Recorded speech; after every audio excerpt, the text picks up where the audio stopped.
Why do humans long for power so intensely, yet so often find themselves destroyed by the very authority they sought?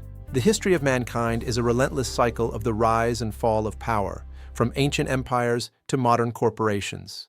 Whether a Roman emperor or a modern CEO, those who hold power exhibit a surprisingly consistent pattern of behavior. It often begins with a deep sense of responsibility and a clear mission to serve the greater good of the organization. But as time passes, the lens through which they view the world begins to shift inward, centering everything on themselves. In ancient Rome, emperors were deified, elevated to the status of gods to justify their absolute and unquestioned rule. During the Middle Ages, absolute power was justified in the name of God, making it nearly impossible for anyone to challenge. The fundamental problem is that as power grows, the mechanisms designed to check and balance that power tend to weaken.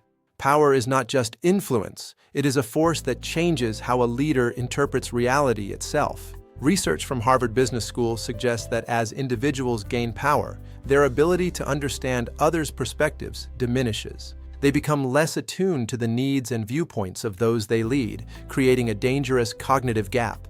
Power begins to control the external environment while simultaneously distorting the leader's internal perception.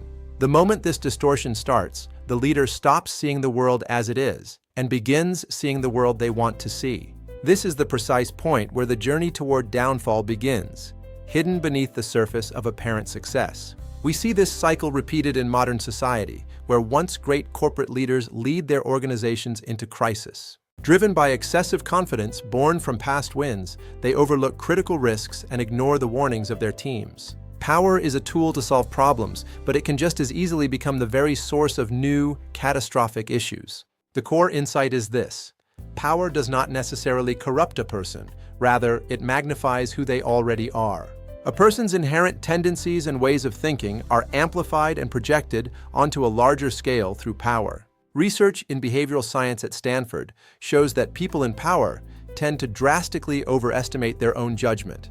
This psychological phenomenon is known as the overconfidence effect, where past success breeds a dangerous level of certainty. Initially, small successes build legitimate confidence. But as this confidence repeats, it slowly transforms into absolute certainty.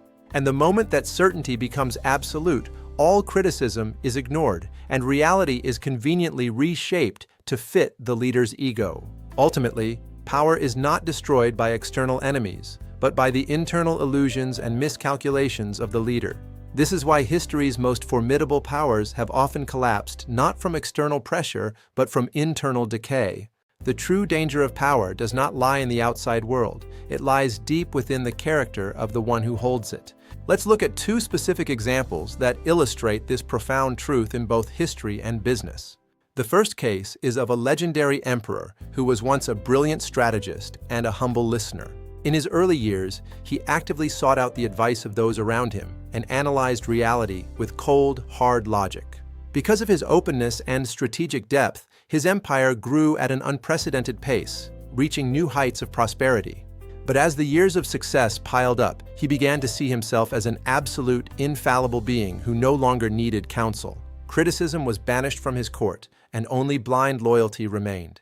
The echo chamber of his own ego was now complete. He began to repeat catastrophic errors in judgment, and eventually, his once mighty empire collapsed under its own weight. The second case involves a modern visionary, a founder who built a global empire through innovative ideas. In the beginning, his willingness to challenge the status quo led his company to dominate the global market. But after achieving massive success, he became convinced that his way was the only correct way to move forward. He failed to adapt to a changing market, believing his past formulas for success would work forever. The company soon fell behind. The lesson from these two very different eras is perfectly clear. Power was not the problem. Their attitude toward it was. When you hold power but lose the ability to control yourself, that power will inevitably lead to your destruction. The core message we must all remember is this: power is not something you merely gain. It is something you must handle.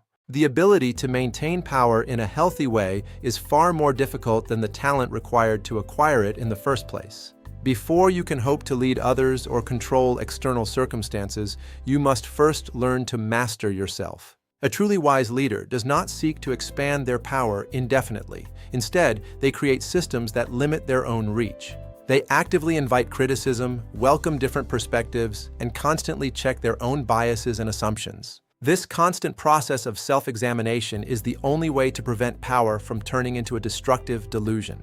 Ultimately, the essence of power is not about strength or dominance. It is about the weight of responsibility.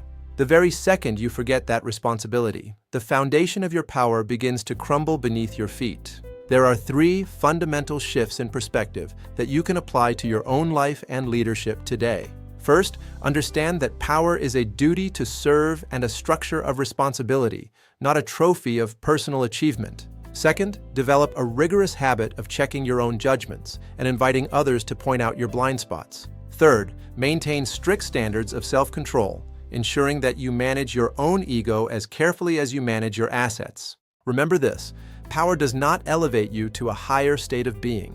It simply reveals who you truly are. If you cannot control yourself while holding power, you are not a leader. You are merely a person who has been magnified.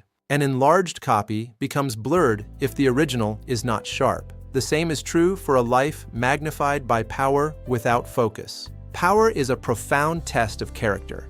By mastering yourself, you turn that test into a legacy of true impact and wisdom. I hope these insights help you navigate your own journey of growth and leadership with greater clarity and purpose. For deeper insights into the humanities and leadership, please subscribe and like this video to support our work.